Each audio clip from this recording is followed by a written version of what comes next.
नमस्कार साथियों, कैसे हैं आप सभी। साथियों, आज का टॉपिक बहुत ही इंपॉर्टेंट होने वाला है। साथियों, आज हम लेकर आए हैं रेलवे भर्ती परीक्षा 2026 के लिए आधुनिक भारत के इतिहास को, जिसके अंतर्गत हम 10 वर्ष के previous year question paper discuss करने वाले हैं।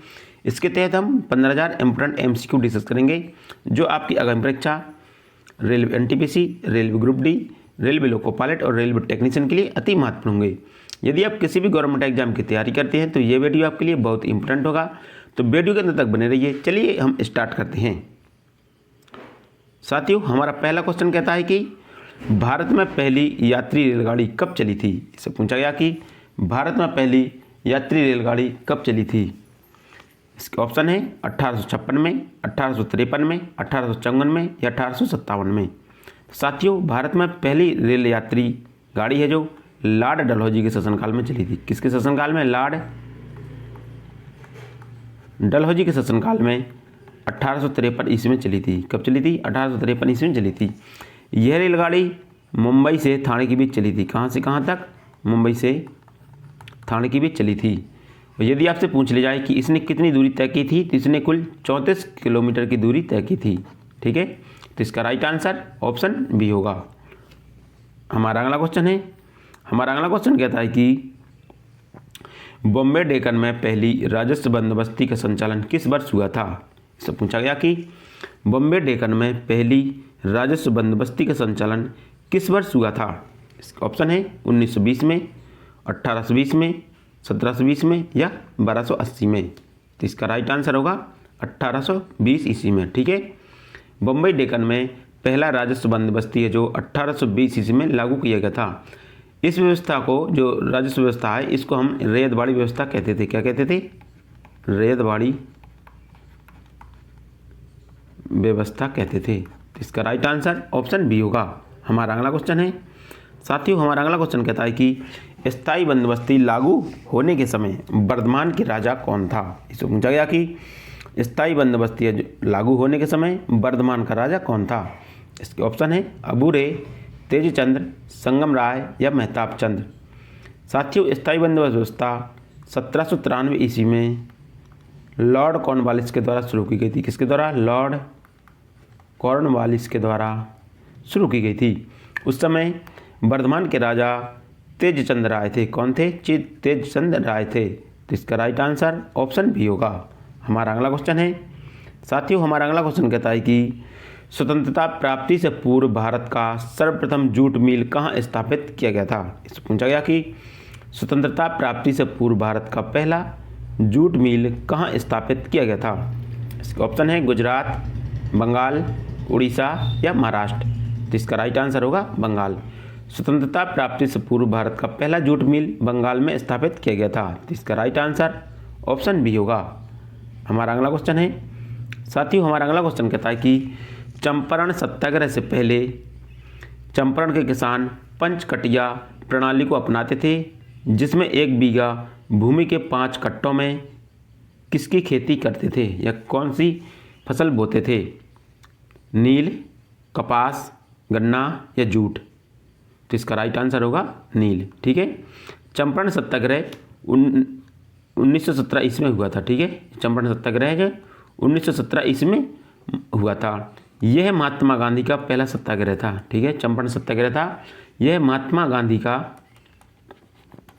पहला सत्याग्रह था। इसके तहत महात्मा गांधी ने पंचकट्टिया पद्धति को समाप्त किया था।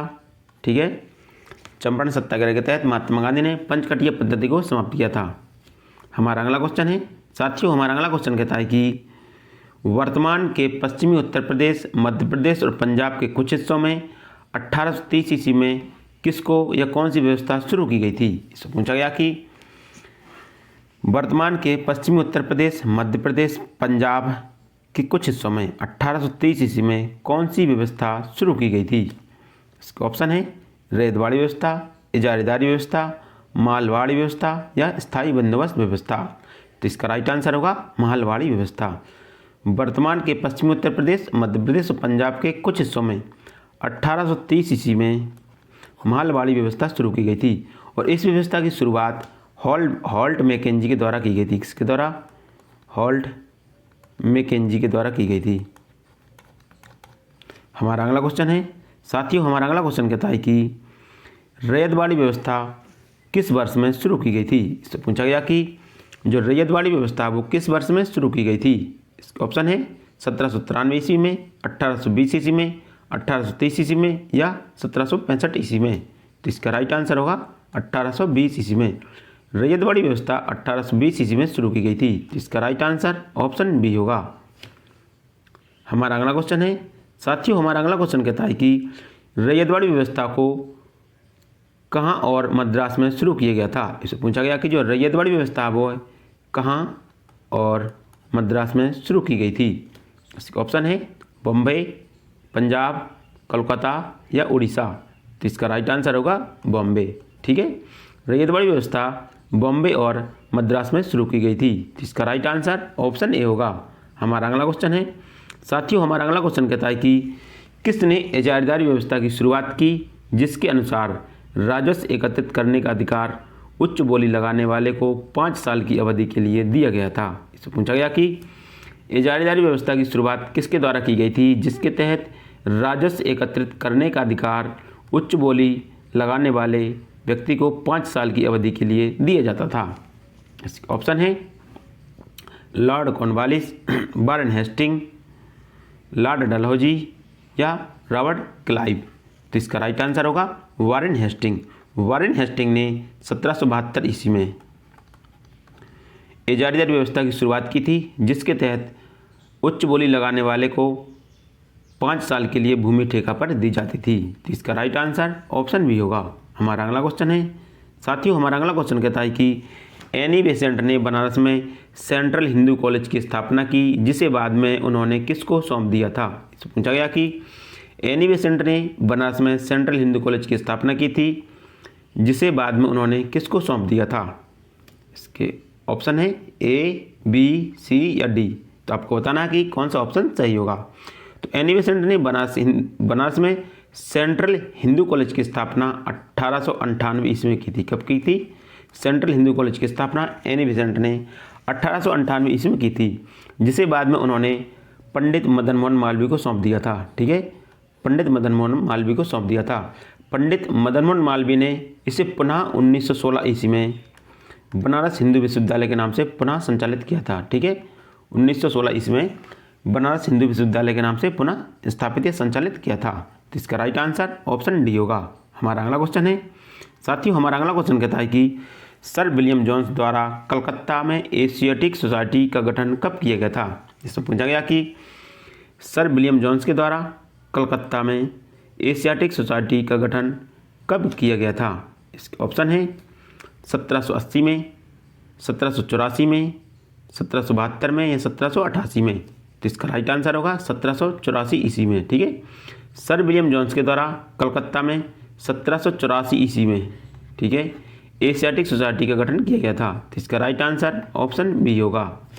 हमारा अगला क्वेश्चन है साथियों हमारा अगला क्वेश्चन कहता है कि 1791 में ईस्ट इंडिया कंपनी के रेजिडेंट जोनाथन डंकन ने हिंदू कानून और दर्शन के अध्ययन के लिए कॉलेज शुरू किया था। इससे पूछा गया कि 1791 में ईस्ट इंडिया कंपनी के रेजिडेंट जोनाथन डंकन ने हिंदू कानून और दर्शन किस दर्शन के अध्ययन के लिए कॉलेज शुरू किया था। ठीक है, अध्ययन के लिए कॉलेज शुरू किया था। संस्कृत, हिंदी, तमिल या अंग्रेजी। तो इसका राइट आंसर होगा संस्कृत कॉलेज शुरू किया था। तो इसका राइट आंसर ऑप्शन ए होगा। हमारा अगला क्वेश्चन है साथियों हमारा अगला क्वेश्चन कहता है कि उस डच का नाम बताइए जिसने भारत में आधुनिक शिक्षा के संवर्धन में राजा राम मोहन राय की मदद की थी। इससे पूछा गया कि उस डच का नाम बताइए जिसने भारत के आधुनिक शिक्षा के संवर्धन में राजा राम मोहन राय की मदद की थी। इसका ऑप्शन है डिरोजियो, ग्रांड डफ, अलेक्जेंडर डफ या डेविड हेयर।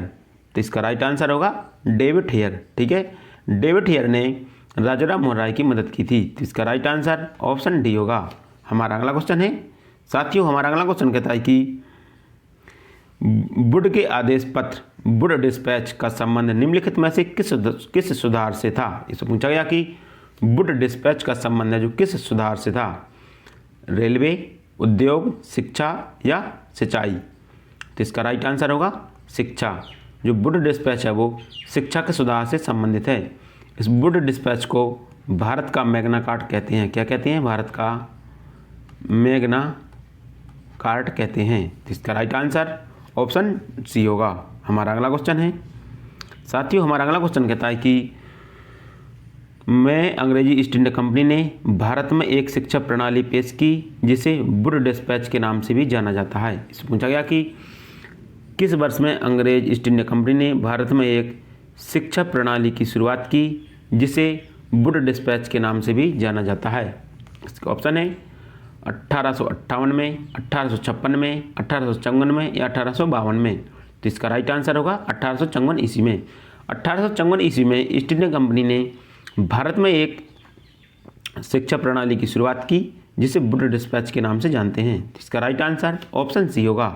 हमारा अगला क्वेश्चन है साथियों, हमारा अगला क्वेश्चन कहता है कि निम्नलिखित में से किसने महात्मा गांधी और शिव प्रसाद गुप्त के साथ मिलकर 1921 में वाराणसी में काशी विद्यापीठ की स्थापना की थी। इससे पूछा गया कि किसने महात्मा गांधी और शिव प्रसाद गुप्त के साथ मिलकर 1921 में बनारस में काशी विद्यापीठ की स्थापना की थी। इसका ऑप्शन है रविन्द्रनाथ टैगोर, भगवान दास, सुभाष चंद्र बोस या रघुकुल तिलक।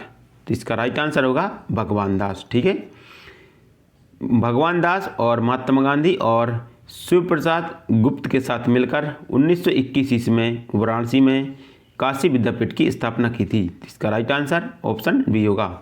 हमारा अगला क्वेश्चन है साथियों, हमारा अगला क्वेश्चन कहता है कि बनारस हिंदू विश्वविद्यालय की स्थापना कब की गई थी। इससे पूछा गया कि बनारस हिंदू विश्वविद्यालय की स्थापना कब की गई थी। इसका ऑप्शन है 1921 में, 1916 में, 1918 में या 1919 ईस्वी में। तो इसका राइट आंसर होगा 1916 ईस्वी में। ठीक है, बनारस हिंदू विश्वविद्यालय की स्थापना 1916 ईस्वी में पंडित मदन मोहन मालवीय के द्वारा शुरू की गई थी। किसके द्वारा? पंडित मदन मोहन मालवीय के द्वारा बनारस हिंदू विश्वविद्यालय की स्थापना 1916 ईस्वी में की गई थी। तो इसका राइट आंसर ऑप्शन बी होगा। हमारा अगला क्वेश्चन है साथियों, हमारा अगला क्वेश्चन कहता है कि 1875 में मोहम्मडन एंग्लो ओरिएंटल कॉलेज की स्थापना किसने की थी जो बाद में अलीगढ़ मुस्लिम विश्वविद्यालय बना। इससे पूछा गया कि 1875 ईस्वी में मोहम्मडन एंग्लो ओरिएंटल कॉलेज की स्थापना किसने की थी जो बाद में अलीगढ़ मुस्लिम विश्वविद्यालय बना। इसका ऑप्शन है जाकिर हुसैन, मोहम्मद अली जिन्ना, मौलाना अबुल कलाम आज़ाद या सर सैयद अहमद खान। तो इसका राइट आंसर होगा सर सैयद अहमद खान। सर सैयद अहमद खान ने 1875 ईस्वी में मोहम्मडन एंग्लो ओरिएंटल कॉलेज की स्थापना की थी जो बाद में अलीगढ़ मुस्लिम विश्वविद्यालय बना था। तो इसका राइट आंसर ऑप्शन डी होगा। हमारा अगला क्वेश्चन है साथियों, हमारा अगला क्वेश्चन कहता है कि भारत में शिक्षा की प्रगति की समीक्षा हेतु विलियम हंटर समिति का गठन किस वर्ष किया गया था। इससे पूछा गया कि भारत में शिक्षा की प्रगति की समीक्षा हेतु विलियम हंटर समिति का गठन किस वर्ष किया गया था। इसके ऑप्शन है 1882 में, 1910 में, 1801 में या 1810 ईस्वी में। इसका राइट आंसर होगा 1882 ईस्वी में। 1882 ईस्वी में भारत में शिक्षा की प्रगति की समीक्षा हेतु विलियम हंटर समिति का गठन किया गया था। तो इसका राइट आंसर ऑप्शन ए होगा।